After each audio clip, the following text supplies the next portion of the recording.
Muy buenas, soy Hugo y me dedico a ganar dinero en bolsa. En el día de hoy vamos con el tercer capítulo de Podcast, el podcast del dinero que publicamos todos los lunes. Y ya sabéis, como siempre, empezamos con un chiste que ya tengo aquí preparado y al final del podcast os comento el final del chiste. No necesitas un paracaídas para hacer paracaidismo.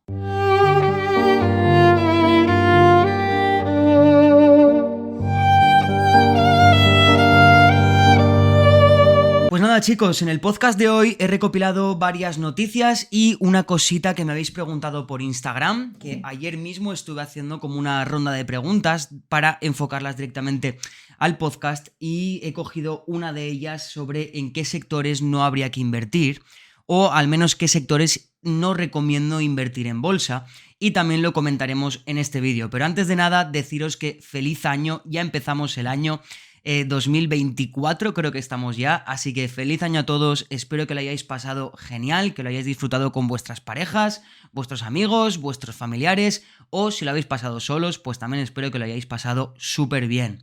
Así que inicio de año y también inicio de nuevos proyectos y os dejo en la descripción las nuevas mentorías que he abierto con nuevas tarifas y nueva forma de hacerlo y también pues he creado una nueva página web para quien esté interesado que rellene el formulario.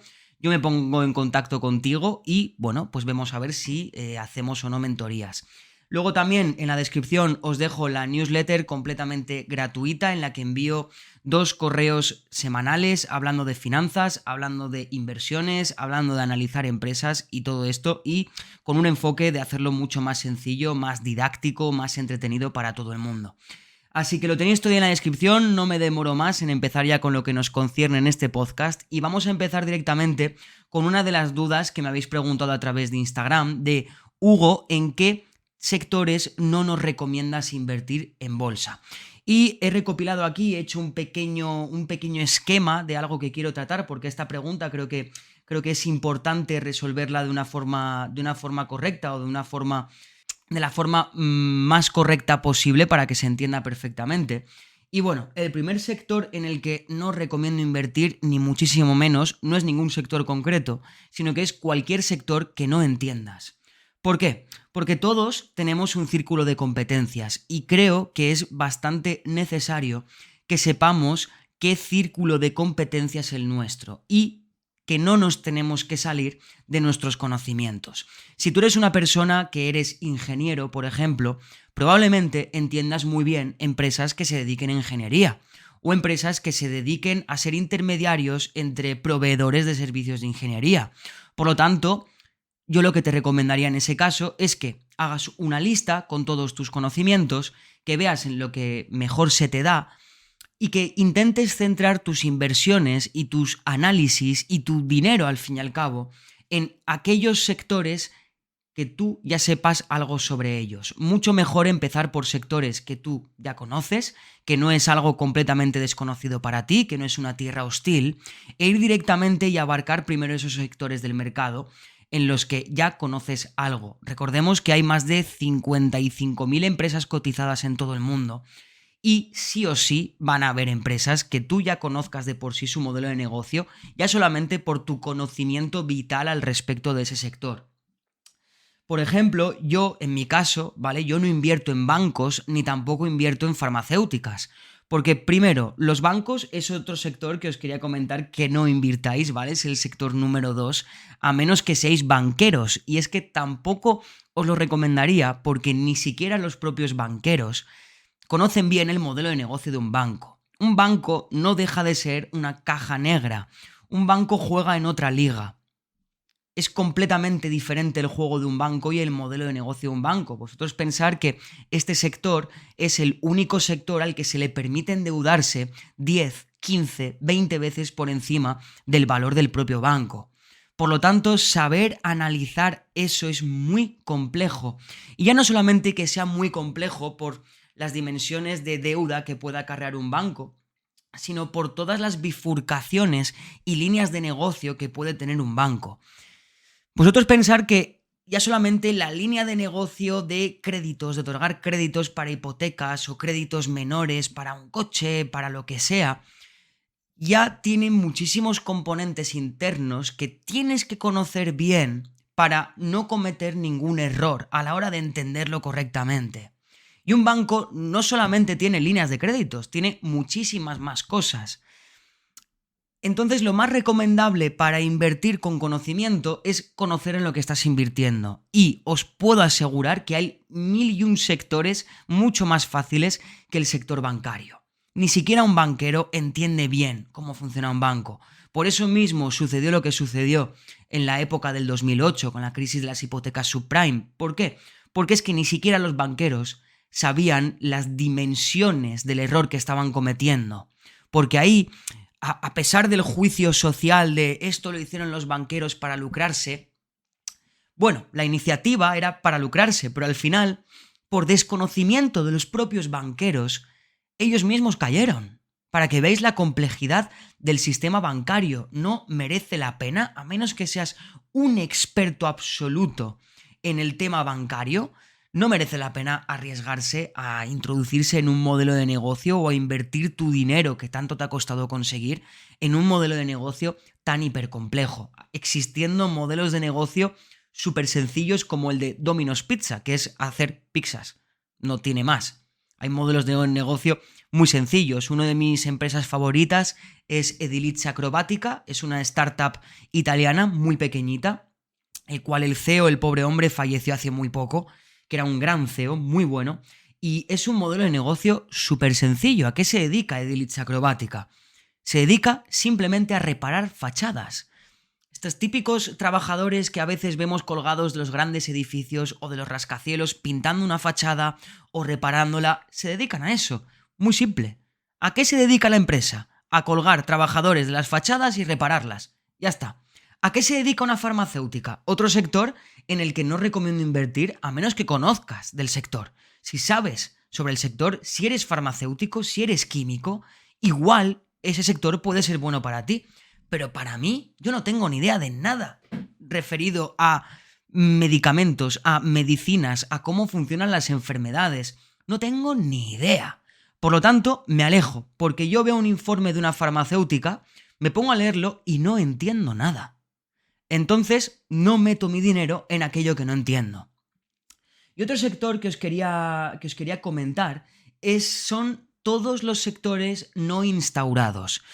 Por ejemplo, a día de hoy hay dos sectores que seguro que todos conocéis, que son súper hablados, de lo más hablado en toda la sociedad, es el sector de los NFTs y el sector de las criptomonedas.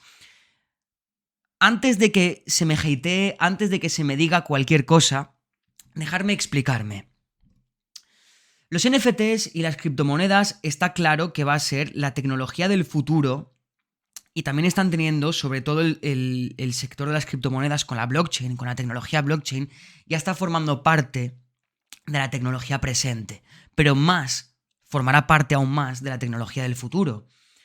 Y a día de hoy existen demasiadas criptomonedas, miles de ellas, decenas de miles de criptomonedas, de las cuales proyectos interesantes y proyectos reales muy pocas. Se estima que de cara al 2030, el 98% de las criptomonedas que existen ahora hayan desaparecido. El 98%, es decir, si ahora mismo hay unas 13.000, 14.000 criptomonedas en circulación, en las que tú puedes invertir tu dinero, de esas 14.000 probablemente en un futuro, en el 2030, queden menos de 1.000. Y en el 2040 igual quedan menos de 100. Por eso digo que está bien invertir en este tipo de sectores completamente emergentes, por supuesto que está bien, y yo mismo lo hago, pero no invierto a lo loco en criptomonedas. Personalmente invierto solamente en 3, en Ethereum, en Bitcoin y en Tron, que son modelos de negocio y son proyectos que sinceramente tengo bastante estudiados. No soy un experto ni muchísimo menos dentro de la blockchain, por eso tampoco invierto mucho capital en ellas, porque no lo entiendo bien. Pero lo que entiendo sobre estos proyectos es que son proyectos que considero que pueden tener bastante camino futuro. Entonces, a mí me merece la pena invertir aunque sea un poco de capital en estas criptomonedas. Pero hay infinidad de ellas y no hay infinidad de proyectos que las acompañen. Os lo aseguro. ¿Qué pasó con Shiba? ¿Qué pasó con Dogecoin? Muchísimas personas se subieron al tren. ¿Qué pasó con Luna? ¿Qué pasó con Terra? Es que os puedo dar ejemplos a punta pala. Os puedo dar infinidad de ejemplos acerca de criptomonedas que se supone que iban a ser el santo grial del momento. Solo sirvió para lucrar a unos cuantos y para arruinar a otros muchos. Únicamente sirvió para eso. Es por eso que, con precaución. Y con el tema de los NFTs, más de lo mismo. Yo los NFTs, sinceramente, entiendo la tecnología que hay detrás y entiendo lo que proponen. De cara a un futuro le veo sentido, pero de cara a un presente solo le veo un sentido cosmético. Por lo tanto, para mí, de momento, al menos el como yo entiendo el sector de los NFTs, no merece la pena invertir, porque yo no entiendo invertir en algo digital que valga miles de euros y que tú lo tengas guardado en un pendrive en vez de ponerlo expuesto en tu casa. Yo eso no lo puedo entender, no entra en mi entendimiento. Entonces, no invierto. Pero cuando en un futuro se hayan desarrollado nuevas capacidades o nuevas utilidades para el sector de los NFTs que surgirán, porque al fin y al cabo una firma electrónica que tenemos que tener para el Estado y todo este tipo de cosas, eso no deja de ser un NFT. Una firma electrónica no deja de ser un NFT. Y eso es una utilidad muy buena. Eso es a lo que voy. Hay utilidades y hay utilidades. Y a mi parecer, la utilidad cosmética que se le está dando a día de hoy al tema de los NFTs, a mi parecer no me merece la pena. Por lo tanto, prefiero evitar el riesgo de meter el dinero en algo que primero considero que no merece la pena y en algo que segundo no entiendo muy bien dónde está la gracia del mercado. Como no lo entiendo, pues no meto mi dinero. Pero eso no quiere decir que en un futuro, cuando surjan más utilidades y estas nuevas utilidades se masifiquen, pues ahí igual sí que me replanteo el invertir en este sector. Entonces estos son 3 sectores que os quería comentar a raíz de vuestra duda que me formulasteis a través de Instagram. La primer sector en el que no invertir, cualquier sector que no entiendas, puede ser 1, pueden ser 20, pero evita aquellos sectores que no entiendas y aquellas empresas que no entiendas. Además, esto lo decía Peter Lynch, una cosa muy graciosa en una conferencia que hizo en los años 90, creo que era, o inicios del 2000, que empezó a comentar que él hacía dinero con negocios simples y leyó delante de todo el público 2 informes, un informe de una pizzería, que era un negocio súper simple, al fin y al cabo es hacer pizzas, y de repente se puso a leer un informe de una empresa de semiconductores con 50 chips, que dentro de los chips tienen no sé cuántos componentes, algo completamente incomprensible, al menos para mí también lo es. Y la raíz de todo eso, lo que quiero llegar con todo esto es que el cómo te compliques tú para invertir es tu problema. Invertir puede ser sencillo si quieres hacerlo sencillo. Mi cartera, que es completamente pública, la podéis ver en internet, o si no también la posteo una vez al mes en Twitter, la voy actualizando. El 70% de mis inversiones son negocios muy simples, muy simples. Y el 20-30% de mi capital está metido en negocios de recambios de piezas de coches. Negocios muy simples, extremadamente simples y que me están dando bastante dinero. Lo podéis ver en la cartera, está todo en internet, es todo público. Por eso digo que te compliques o no, eso ya corre de tu cuenta. Y puedes hacer la inversión mucho más sencilla de lo que la mayoría de las personas se piensa, porque sí, también puede ser muy complicada. Yo al principio, cuando empecé a invertir, también me complicaba muchísimo a la hora de invertir. Me estudiaba un nuevo sector, me emocionaba con una nueva propuesta de negocio, pensaba que lo entendía, metía mi dinero ahí y perdía dinero. Efectivamente, porque no entendía realmente nada de lo que estaba haciendo. Pero cuando luego empiezas a comprender que negocios muy simples te pueden dar grandes cantidades de dinero y que pueden crecer muchísimo, ahí el mundo de la inversión cambia bastante. Y también deciros otra cosa. Este mito de que invertir es complicado, creo que el riesgo, al menos es lo que llevo experimentando, ahora, cuando estéis viendo esto, me faltará una semana para cumplir no sé cuántos años, 25 años, soy malísimo para las fechas. En una semana cumplo 25 años y llevo invirtiendo en bolsa desde los 18. Y desde los 18 hasta el día de hoy, literalmente he dedicado mi vida a invertir. He dedicado mi vida a analizar empresas. He dedicado mi vida a analizar negocios y a entenderlos. Y es alucinante la cantidad de oportunidades que hay en negocios fáciles. Oportunidades ingentes. ¿Por qué? Porque existe un sesgo humano de sentir mayor satisfacción ganando en aquello que te resulta más complicado comprender. Tú sientes más satisfacción si ganas dinero invirtiendo en una empresa que no entiendes a que si inviertes en una empresa que entiendes. Pero es que no hay mayor tontería que seguir ese sesgo y que someterse a ese sesgo que es puro ego realmente. ¿Qué más me da a mí ganar 10.000 euros invirtiendo en un banco que no entiendo o ganar 10.000 euros invirtiendo en una pizzería? Son 10.000 euros igual. Pero claro, luego el peso del ego es muy importante y pesa mucho, y eso es una de las cosas que más hay que cuidar. Y lo que os quería decir, que me estoy yendo por las ramas. En todo este tiempo que llevo invirtiendo y dedicando mi vida a invertir y a analizar empresas, me he dado cuenta de que la percepción del riesgo va de la mano de la falta de conocimiento. Cuanto menos sepas sobre algo, más arriesgado te va a parecer. La mayoría de personas que consideran que invertir en bolsa es arriesgado es porque no saben. Es porque no saben invertir, no entienden el mercado, no entienden los negocios. Y si lo entendiesen, verían que es incluso menos arriesgado invertir tu dinero en Amazon que dejar tu dinero en el Banco Santander. Es así. Es así. Es más, hace unos pocos años hicieron una encuesta en Estados Unidos, una encuesta que creo que entrevistaron a más de 100.000 personas por la calle, preguntándoles a las personas que en quién confiaban más, en los bancos, en el gobierno o en las grandes empresas, para dejar su dinero. Y en Estados Unidos, la gente votó, creo que era hasta un 70% de los encuestados, votaron que confiaban más en dejar su dinero a Google que en dejárselo al gobierno, o que en dejárselo a un banco. Para que veáis la gran diferencia. Muy, muy interesante. Muy interesante. Vamos para allá con una noticia que quería comentaros. No sé si habéis visto todo el tema que ha ocurrido, todos los problemas que han ocurrido con el tema de GTA 6. Me diréis, pero Hugo, ¿qué tiene que ver esto con dinero? Tranquilos, tiene mucho que ver, mucho que ver.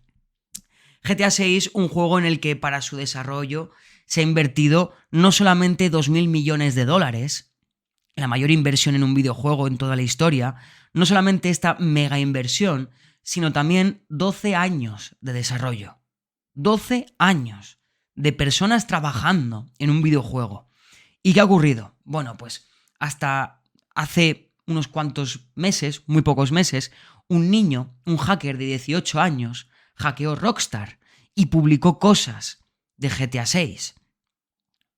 Pues se ha descubierto, bueno, aparte de que Rockstar ha dicho que este hackeo a Rockstar le ha costado 5 millones de dólares, se ha descubierto que este niño, ahora mismo no tengo aquí el nombre porque no estoy leyendo la noticia, tengo aquí la noticia resumida, este niño es la cabeza de la banda internacional de hackers que se llama Lapsus.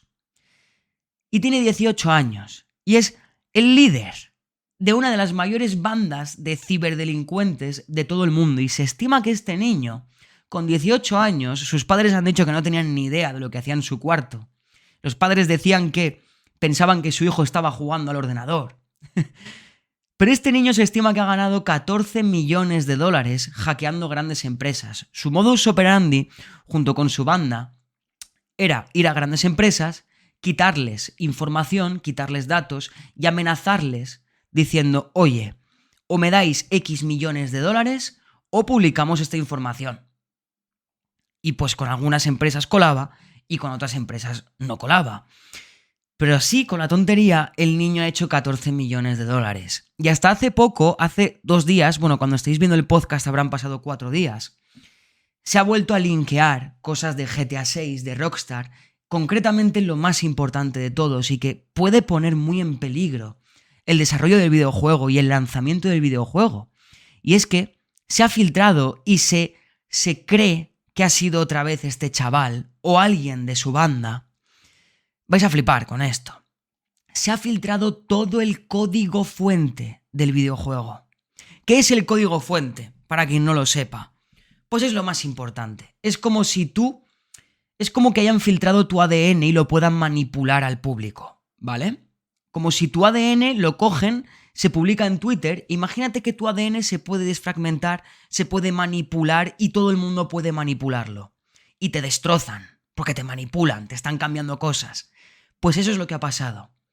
Han cogido todo el código de la creación de GTA 6 y lo han lanzado al público. Eso en malas manos puede destrozar el juego.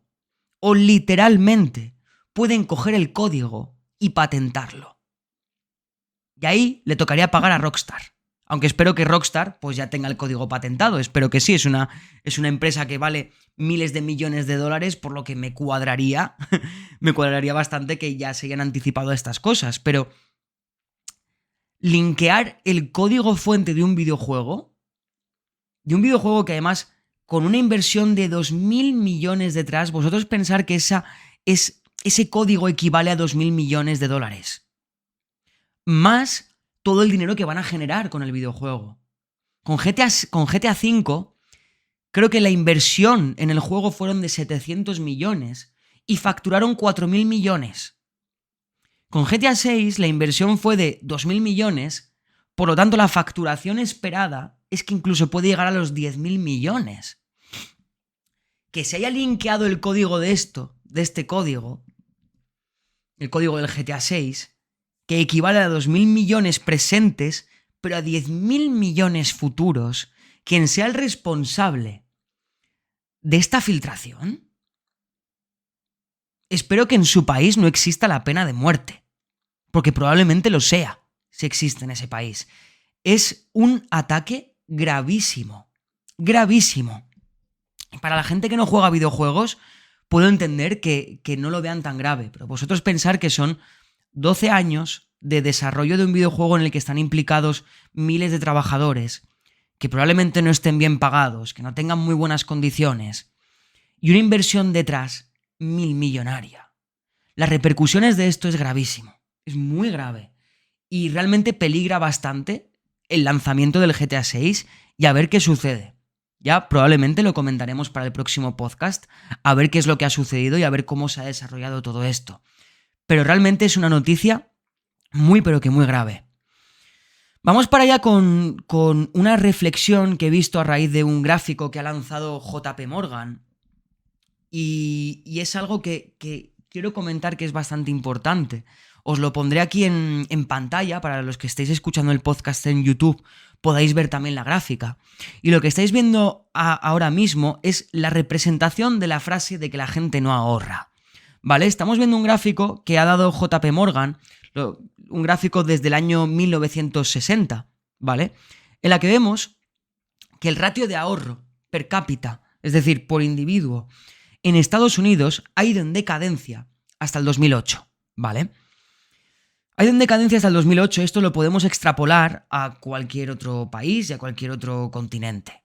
Menos Asia, que Asia tiene una cultura de ahorro muy grande, en Europa no. O sea, este gráfico que estamos viendo aquí se puede atribuir también perfectamente a Europa o a Sudamérica, también se puede atribuir. ¿Qué me representa a mí este gráfico? Primero, que la gente no tiene capacidad de ahorro. No tienen capacidad de ahorro. El dinero quema.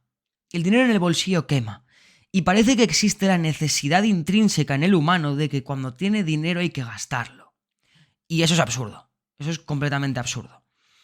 Pero bueno, dejando a un lado de si es absurdo o no es absurdo, vemos cómo hubo un punto de inflexión en el año 2008. En el año 2008, cuando la capacidad de ahorro era la menor de la historia, ocurrió la mayor crisis de la historia.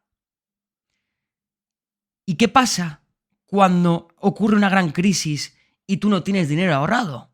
Que lo pasas muy mal, pero muy mal. Y es ahí en ese momento en el que las personas empezaron a ahorrar. Si nos fijamos en la gráfica, a partir del 2008, el ratio de ahorro de las personas empezó a aumentar hasta el superpico que vimos en el año 2020, por motivos obvios, todo estaba cerrado, no se podía salir de casa, por lo tanto, pues tocaba ahorrar, ¿no? Porque no se podía gastar. Pero, ¿qué ha pasado? Y esto a mí, de verdad, me ha producido mucha tristeza ver esto. O sea, estas cosas no me tienen que afectar, pero realmente me afectan. Me afectan bastante porque Aquí veo el comportamiento humano y veo que es todo un desastre. Y no puedo evitar decirlo y no puedo evitar verlo.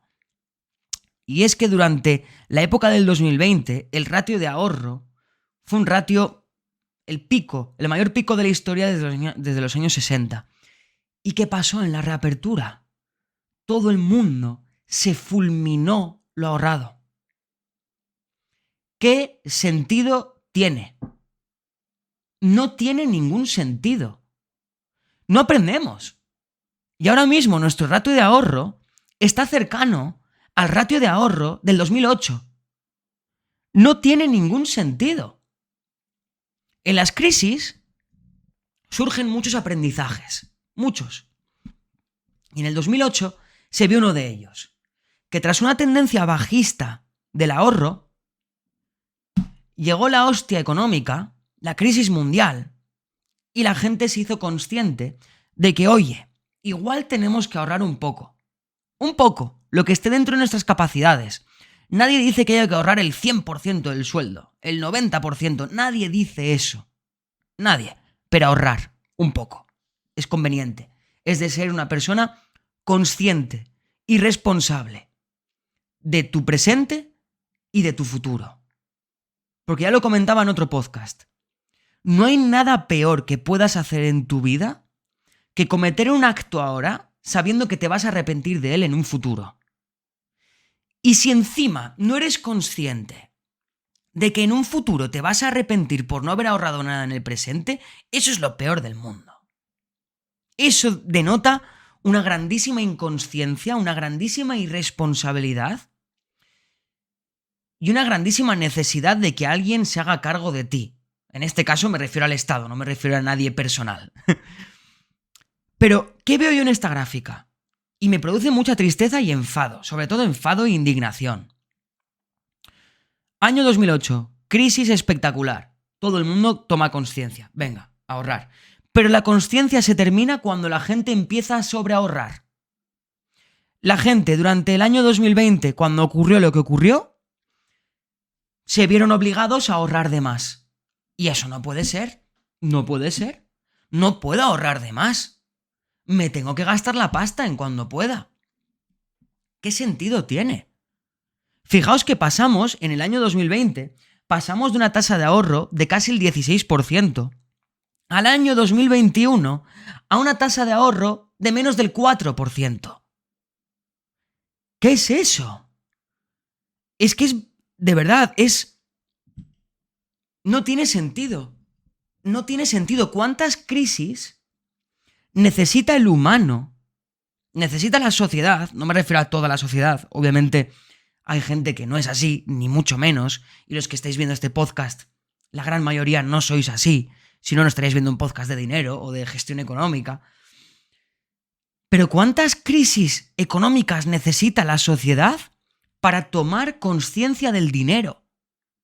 No tiene sentido que te veas obligado a ahorrar y gracias a que me veo obligado a ahorrar, porque si no, no ahorro ni para atrás, que en cuanto ya me permiten gastarme lo ahorrado, me lo gasto todo. Y lo peor de todo esto es que me hubiese gustado buscar la noticia, os la buscaré y os la pondré en la descripción por si queréis revisarla. Es que en cuanto abrieron las puertas de lo que sucedió en el 2020, ya sabéis que no lo puedo mencionar, espero que se entienda perfectamente a lo que me refiero. En cuanto se abrieron las puertas, el gasto aumentó a lo bestia. La petición de créditos aumentó a lo bestia. Los hoteles y los aviones aumentaron a lo bestia sus tarifas y la gente lo pagaba. La gente pedía créditos para irse de viaje. La gente pedía créditos para irse a cenar. ¿Qué sentido tiene? No lo puedo entender. No lo puedo entender. ¿Por qué existe? Entiendo que no exista. O entiendo que exista muy poca educación financiera y conciencia financiera. Lo entiendo porque nadie nos ha educado a ello y el propio sistema no quiere que tengas conciencia del dinero. No quiere que sepas cómo funciona el dinero. No quieren. Lo entiendo. Pero el sistema es un extremo y la sociedad se ha ido a ese extremo. Al extremo de, bueno, no tengo educación financiera, entonces me fundo todo el dinero. Y sinceramente, hago mucho hincapié en esto. No hay que ser gestor, no hay que ser inversor, no hay que ser economista. Hay que ser consciente. Hay que ser consciente y también empezar a pensar de una forma un poco más única y más hacia el propio individuo, porque al menos yo personalmente, la mayoría de personas que conozco no ahorran, pero no ahorran ¿por qué? Sobre todo por el qué dirán, sobre todo por si mi vecino tiene ese coche, o si mi amigo tiene ese coche, o tiene ese móvil, o tiene esa ropa, o tienen estas plataformas, están suscritos a estas plataformas. ¿Cómo yo no? ¿Cómo no?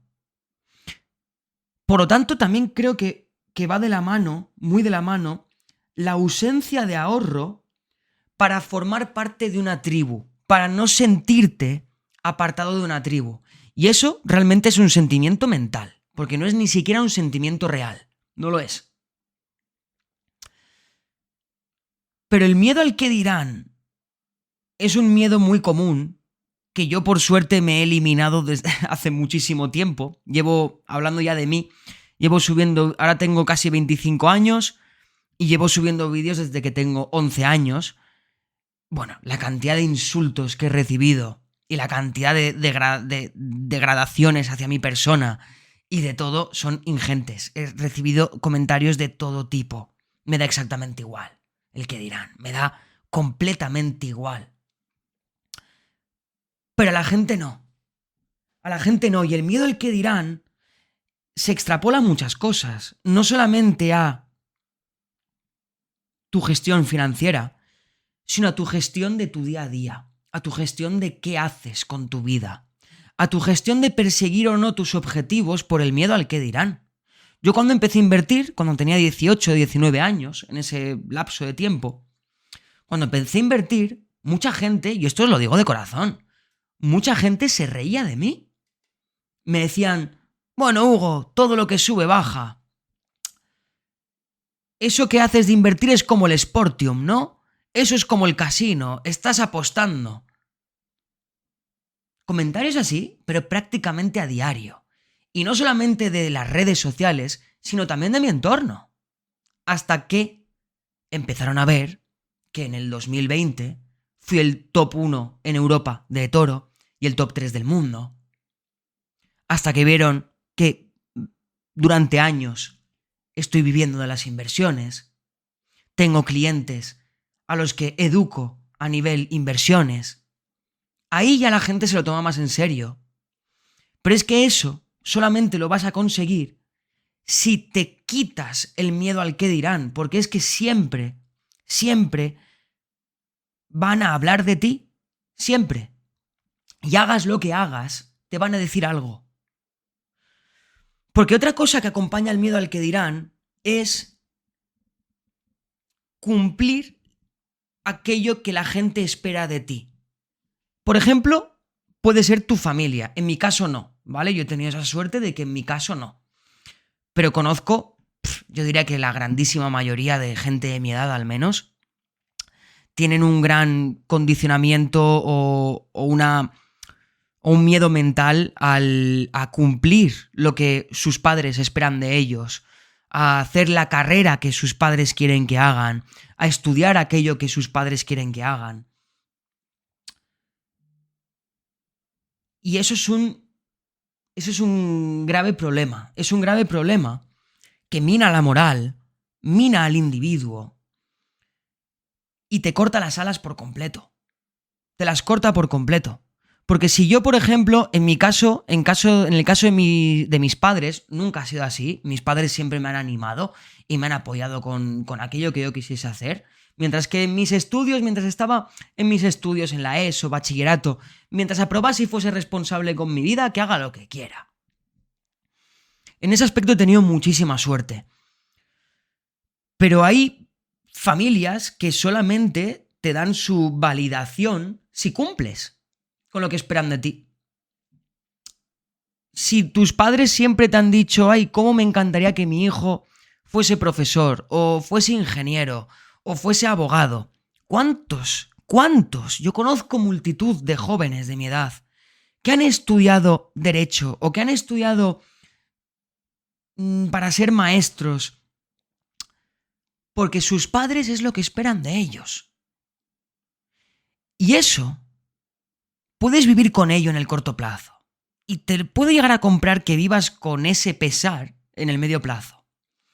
Pero cuando seas más mayor, por culpa del miedo al que dirán y por culpa del miedo de no cumplir las expectativas de la gente sobre ti, eso termina minando la moral, termina minando al propio individuo y a la responsabilidad y a la fuerza sobre tu ser. Porque realmente el único dueño de tu vida eres tú. La única persona que va a estar hasta la muerte, hasta el día de tu muerte, eres tú. La única persona que va a estar en tus aciertos y en tus errores, eres tú. La única persona que va a cumplir tus objetivos, eres tú. Nadie más que tú.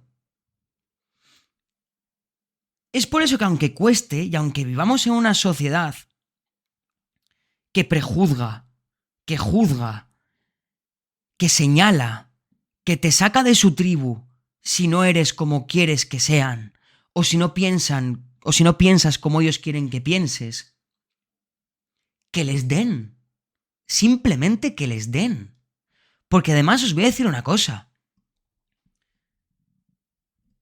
Piensa, si estás en el coche yendo al trabajo ahora mismo, o estás en casa cocinando, escuchando el podcast, haciendo lo que sea. Piensa, mientras estás haciendo lo que sea, piensa un momento en la sociedad, a qué tipo de personas sigue, a qué tipo de personas venera. No lo digo como algo bueno, ¿vale? No considero que haya que venerar a nadie. ¿A qué tipo de personas se admira? A las personas que van por su cuenta. No veo a nadie en Instagram o a nadie en las redes sociales o a nadie que haya triunfado en la vida, querido por la sociedad y admirado por la sociedad, que haya seguido lo que la sociedad quiere. Nadie. Los artistas, por ejemplo, ¿no? Los cantantes. Extremadamente admirados, con millones de personas detrás. Es gente que probablemente su familia no querían que fuesen cantantes. Tu familia siempre va a querer lo mejor para ti. Y lo mejor para ti, en base a tu familia, va a ser que seguridad para ti. ¿Vale? Van a querer que optes por algo seguro porque te quieren ver bien. Te quieren ver seguro, que no te vas a quedar en la calle. Lo entiendo perfectamente. Pero luego realmente ¿a quién se admira? A aquel que hace lo que quiere. Y que al final, por seguir, consigue. No se admira a cualquier otra persona. Es que pensarlo, es que me da mucho que reflexionar esto. Porque Jeff Bezos, por ejemplo, ¿no? El fundador de Amazon. Antes de estar en Amazon, estuvo en un fondo de inversión como analista. Y antes de estar en ese fondo de inversión, estuvo como empleado en McDonald's. Os aseguro que sus padres estaban más tranquilos con su hijo Jeff trabajando en un McDonald's y luego en un fondo de inversión, mucho más tranquilos que cuando su hijo Jeff dejó el fondo de inversión para montar a Amazon. Pero sin embargo, ¿a quién escuchas en un podcast? ¿A quién sigues en las redes sociales? A Jeff Bezos, no el que está en el fondo de inversión trabajando, sino aquel que ha seguido su objetivo. Por ejemplo, los hermanos Wright. Para quien no sepa quiénes son los hermanos Wright, tenemos aviones gracias a ellos. Los hermanos Wright eran dos hermanos que crearon los aviones. Cuando estaban trabajando en ello, la sociedad les llamaba locos. Les decían que se iban a morir creando uno de esos inventos. Que no lo hiciesen, que eso no iba a ningún lado. Y a día de hoy, vamos en su medio de transporte. y a día de hoy su medio de transporte es el más seguro del mundo. Por eso, insisto, deja el miedo al que dirán, deja el miedo a no cumplir las expectativas que la gente que te quiere espera de ti, porque probablemente no sean tus expectativas. Probablemente no sea lo que quieres hacer, lo más probable es que no sea lo que quieres hacer. Y haz lo que te dé la gana, porque hagas lo que hagas van a criticarte, sea quien sea. Pero en el momento en el que te salga bien, te dirán, creíamos en ti. En el momento en el que te salga bien, te dirán, te veíamos capaz. Y es así, es así. Os voy a poner un último ejemplo que me pasó a mí, ¿vale? Un ejemplo personal antes de pasar con la última noticia, que creo que es muy importante y creo que os va a sorprender bastante. Un ejemplo personal, ¿vale? Yo antes de empezar con este canal de inversiones, me dedicaba al mundo de las batallas de gallos, ¿vale? Yo con 16 años hasta los 19 tenía un canal de batallas de gallos en donde analizaba canciones, analizaba batallas. Y al principio, pues me costó arrancar. Al principio, creo que el primer año conseguí 2.000 suscriptores, 3.000 suscriptores. En esos años, la gente de aquí, de mi entorno, no mi entorno más cercano, sino gente de donde vivo, del entorno en donde vivo, se reían de mí. Ah, este es el que hace batallas de gallos. Este es el que reacciona a batallas, el que analiza música en internet.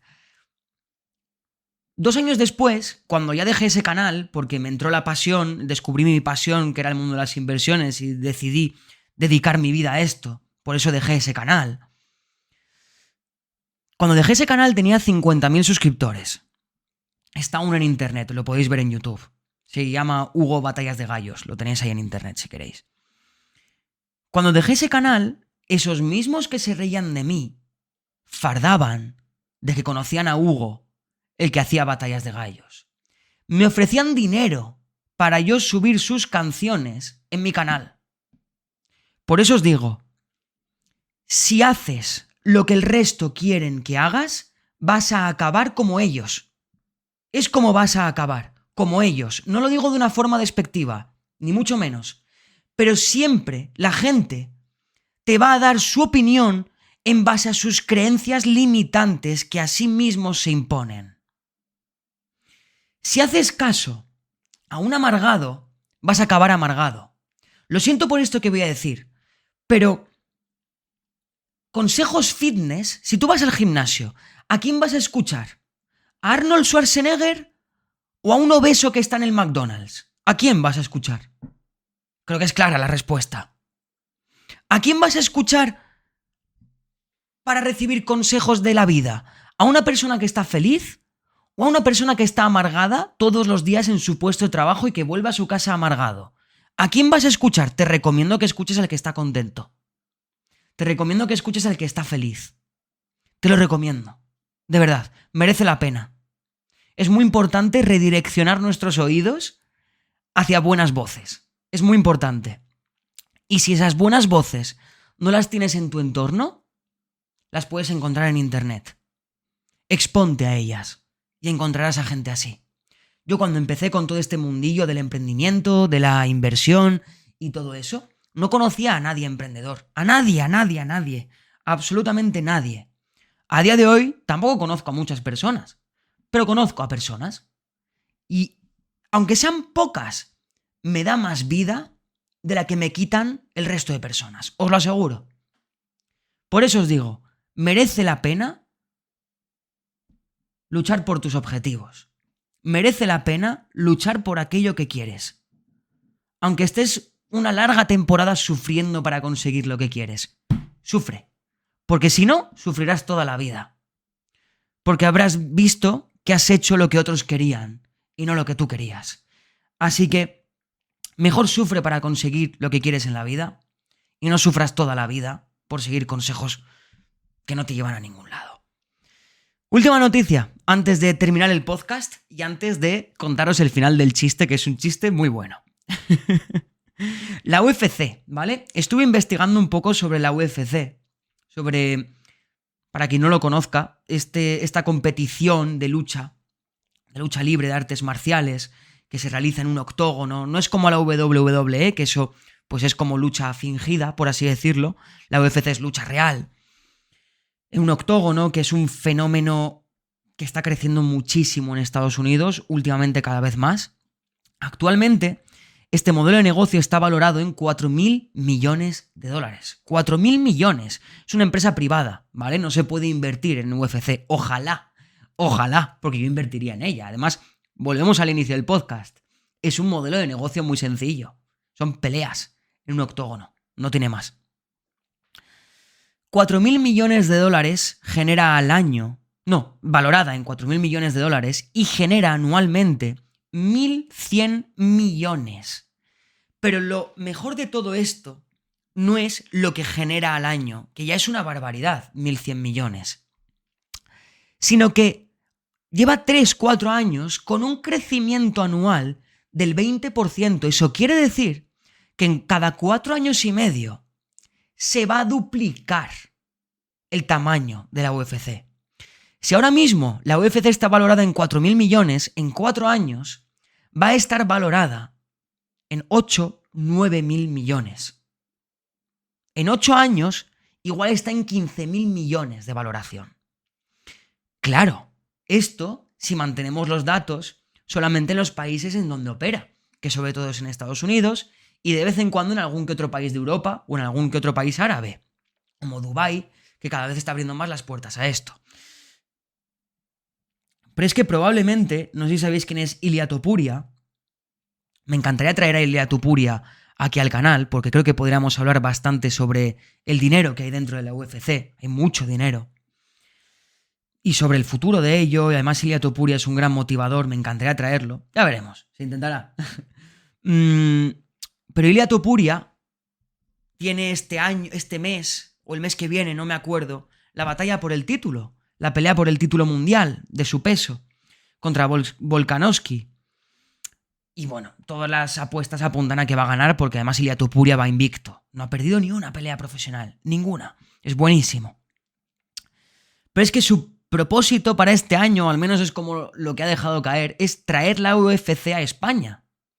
Que aparte de todo lo bueno que puede dar para España a nivel económico y a nivel puestos de trabajo, traer la UFC a España, por supuesto, quiero basar esto que voy a decir en el valor de la UFC. Como os comentaba antes, este valor es actualmente, y este crecimiento del 20% es actualmente, solamente en Estados Unidos y en otros países en donde opera. Pero imaginaos si este sector se abre al mundo entero. Viene a España, se instaura en España, Portugal, Francia, Ucrania, Polonia, que además los países del este se llevan mucho este tipo de combates. Bueno, en los países del este además se llevan más combates sin guantes, el knucklebar. A mí no me gusta el knucklebar, pero bueno, también se puede llegar ahí con la UFC. La UFC, sinceramente, me encantaría poder invertir en ella y creo que va a ser uno de los negocios más grandes del futuro. Actualmente es un negocio, hablando en dinero, 4.000 millones parece mucho, es mucho, pero no es tanto. No es tanto, ni mucho menos. Apple vale trillones. Amazon creo que estaba en 900.000 millones. A la UFC le queda muchísimo recorrido y sin duda alguna creo que va a ser uno de los negocios del futuro y ojalá, dudo que lo permitan, no le interesa al dueño de la UFC, no tendría ningún sentido que la abra al público. Es como Red Bull. Red Bull es una empresa privada, no puedes invertir en Red Bull y no tiene sentido que ahora se abran al público para invertir porque ya son macroempresas con un poder de marca y una cuota mental increíble, que es que no les compensa abrirse al público para ellos perder poder dentro de su propio negocio. No tiene sentido, porque vosotros pensar que cuando tú tienes una empresa y no está cotizando en bolsa, tú tienes pleno poder sobre la empresa, pero en el momento en el que la metes a bolsa, pierdes poder a cambio de expansión. Pero es que la UFC o empresas como Red Bull, pues no les hace falta.